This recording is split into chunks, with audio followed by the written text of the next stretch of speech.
It's finally Friday, and we're all buzzing for another weekend of Celtic action. The excitement's building up ahead of Sunday's clash against St. Johnstone, and you can feel the anticipation in the air.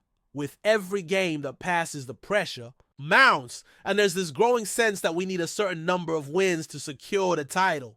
Right now, it looks like we might need 3 victories, though. Some reckon that just 2 could actually be enough to get the job done. Whatever happens, though, it's going to be an important game, and we'll get into the nitty-gritty of the match later, maybe even with a full analysis in tomorrow's video.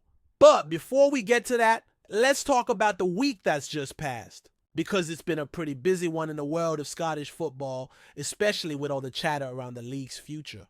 There's been a lot of talk about changes to the Premiership, with recent rumors suggesting that the league might be considering a reduction to just 10 teams. That would mean each team would play 36 matches in a season, which is fewer than what we're used to at the moment. But as the week went on, we heard that the proposal might not actually move forward. Apparently, for that to happen, it would need to pass a vote from a significant number of Premiership clubs, and there wasn't enough support for the change. It's a bit of a mess at the moment, with all the information shifting from one day to the next, leaving fans a bit uncertain about what's really going on. So for now, the plan to go down to 10 teams seems to be off the table, but there's still talk of sticking with the current 12 teams, or maybe even moving to a 14 or 16-team league. One club's already spoken out against the idea of going down to 10 teams, saying it could be a huge mistake, and there are more meetings planned for the end of the month to discuss everything in more detail. The talk of reducing the number of teams got me thinking about how it might affect the way Celtic handles their schedule, especially with all their commitments in Europe. If the league does stick with 12 teams, or even moves to a smaller number, could it mean less game time for the players?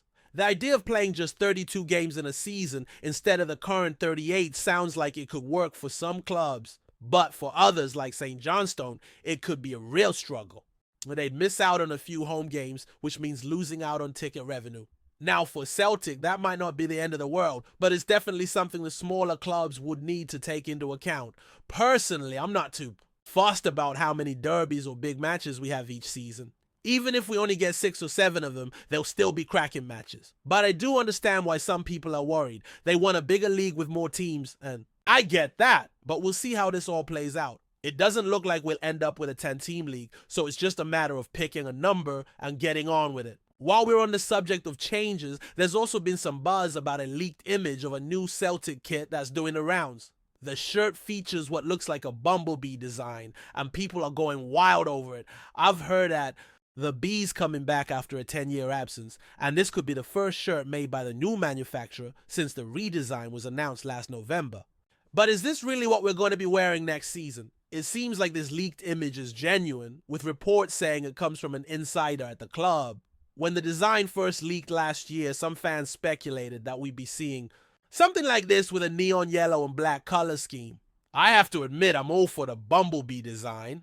It's a great throwback to those iconic kits from the early 90s, but I was kind of hoping for something a little more daring. Maybe something in bright neon yellow with black stripes, a real statement piece. This new design, while it's not bad, doesn't quite match what I was expecting. It reminds me a lot of the away kit from the 1998 1999 season with the green and lime details. But who knows? I'll need to see it in person to judge properly.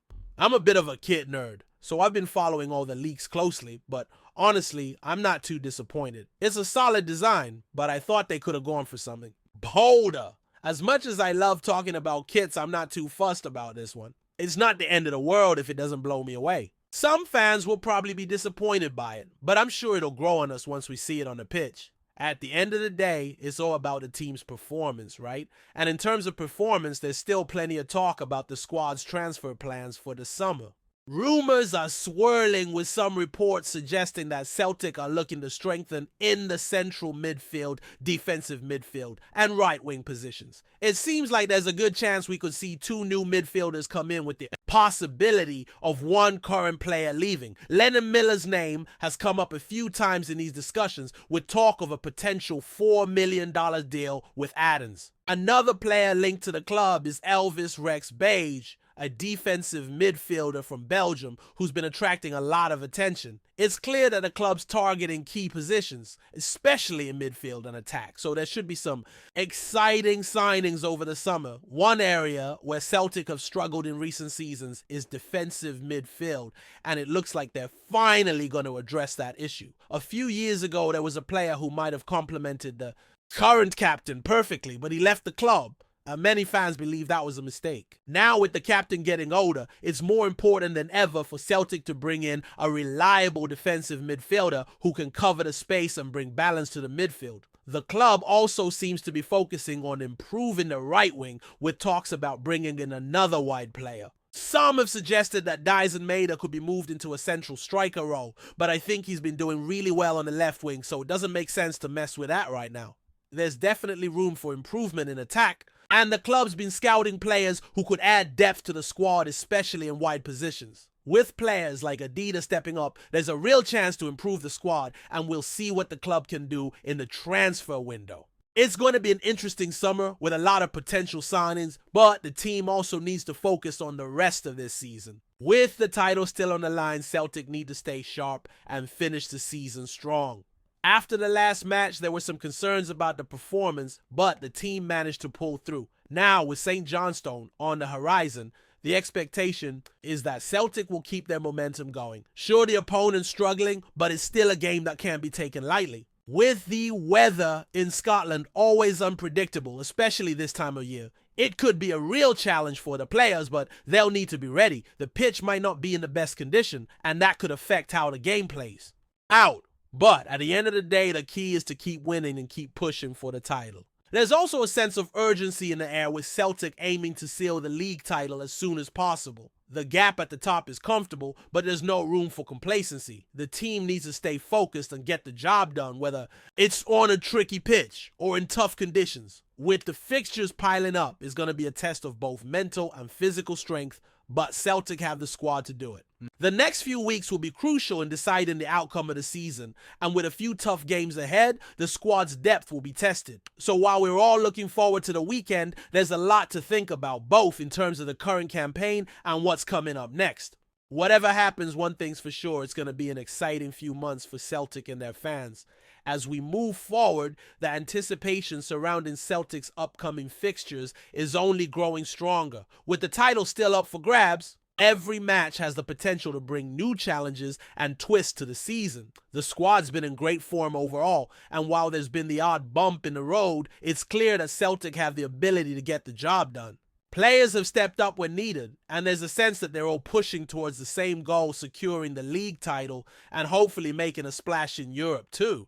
But as much as the players are focused on their performances, the ongoing discussions around the league's future are never far from the minds of those involved with the club.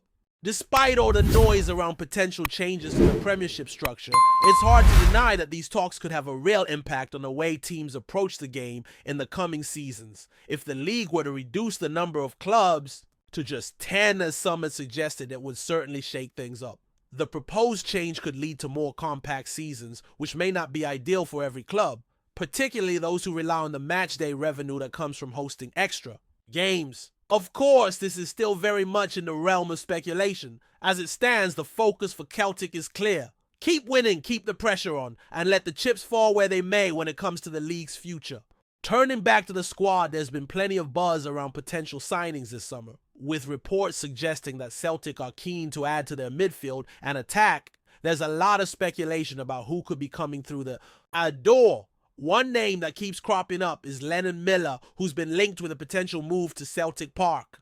The talk is that a deal could be struck for around $4 million, though some add-ons could see the fee rise depending on performance and future interest. While there's excitement around the prospect of Miller's arrival, it's clear that Celtic are looking at other positions as well. Defensive midfield has long been an area that fans have felt needs strengthening, and the club appears ready to address that issue. In terms of attacking reinforcements, there's been talk of signing a right winger. Some have suggested that Celtic could move Dyson Maeda into a central striker role, but I'm not sure that would be the right move. Maeda's been performing brilliantly on the left wing, and it would be a shame to disrupt his current form. Instead, it seems more likely that the club will look to bring in a natural wide player to add depth to the squad.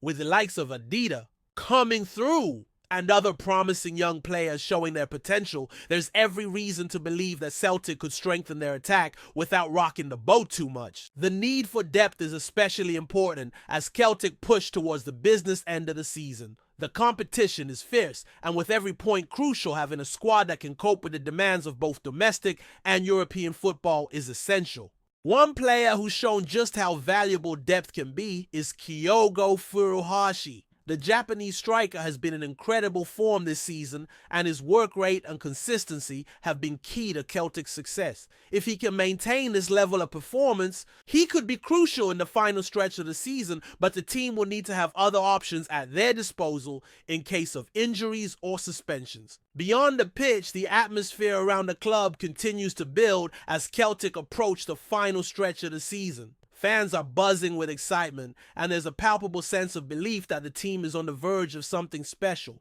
With the title race so tight, every game feels like a cup final. The players are well aware of the importance of the upcoming matches, and they'll be looking to make sure they stay focused and ready for whatever challenges come their way.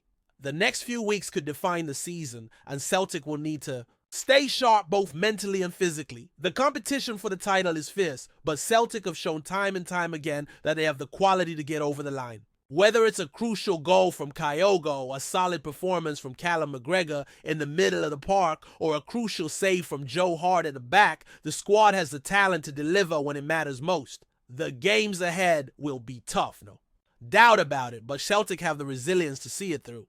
With their eyes firmly fixed on the prize, the team will be doing everything they can to keep the momentum going and secure that all-important title. It's not just about securing the league title, though. Celtic are also looking to build something for the future. The upcoming transfer window will be key in shaping the squad for the seasons to come. While the immediate focus is on finishing the current campaign strong, it's clear that the club's long-term ambitions go beyond domestic success. Celtic have their sights set on European glory, and if they can build on the current squad while adding the right pieces, they could be well positioned to make a real impact on the continental stage in the years ahead. The expectation for the club is high, and the fans are fully behind the team as they continue to chase down the title. It's been an exciting season so far, full of highs and lows, but in the end, it will all come down to those final few games. As always, Celtic will be looking to finish strong, and with the talent they have in their ranks, there's every reason to believe they can do it. The team's been solid all season, and as long as they continue to put in the work, there's no reason they can't secure the league title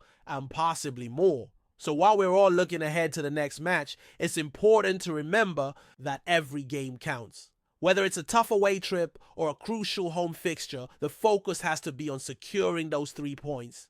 There's still a lot to play for, and Celtic have everything to play for. With the fans behind them and the players hungry for success, it's shaping up to be an exciting finish to the season. Let's just hope they can keep the momentum going and finish the job. The title's there for the taking, and with Celtic's quality, there's no reason they can't take it.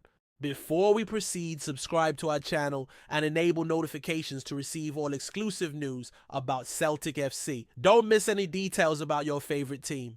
It's extremely important for Celtic FC fans. The battle for one of Scotland's finest goalkeepers is heating up, and Celtic are determined to win it. Jack Butland, Rangers' standout shot stopper, has emerged as a top target for the Hoops, who are eager to strengthen their squad with a marquee signing between the posts. With his commanding presence and stellar performances in the Scottish Premiership, Butland has caught the attention of Celtic's hierarchy, setting the stage for a potential transfer saga that could shake Scottish football. Sources close to the stand club suggest that Celtic are preparing an ambitious offer to lure the 31-year-old England international to the other side of Glasgow. Having settled in seamlessly at Ibrox after his arrival in 2023, Butland has been a crucial figure for Rangers, delivering consistent match-winning displays. However, Celtic believe they can offer him an even bigger stage, with the promise of Champions League football and a shot at domestic dominance under Brendan Rodgers. Butland's situation at Rangers is far from simple. The former Stoke City and Crystal Palace goalkeeper signed a 4-year deal with the club, meaning any move would require a substantial transfer fee. Rangers, aware of his value, are reluctant to part ways with a player who has been instrumental in their defensive stability. But with Celtic's financial muscle and an enticing project on offer, the decision could ultimately rest with Butland himself. The goalkeeper's past experience in the Premier League and on the international stage makes him an attractive proposition. For Celtic, his ability to command his area, pull off crucial saves, and lead from the back could be exactly what Rodgers needs to solidify his defensive unit. Furthermore, a move to Parkhead would reignite one of the fiercest rivalries in football, as Butland would swap blue for green, a decision that would undoubtedly send shockwaves through Glasgow. As speculation intensifies, all eyes are on Butland and whether he will be tempted by Celtic's pursuit. Will he remain a key pillar at Rangers, or will he embrace a new challenge and fuel the flames of the old firm rivalry like never before?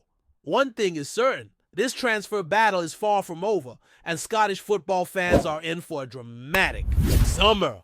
Hello fan, don't forget to like and subscribe to the channel as it means a lot to Celtic FC. Also, share your opinion about the news in the comments below. See you in the next video.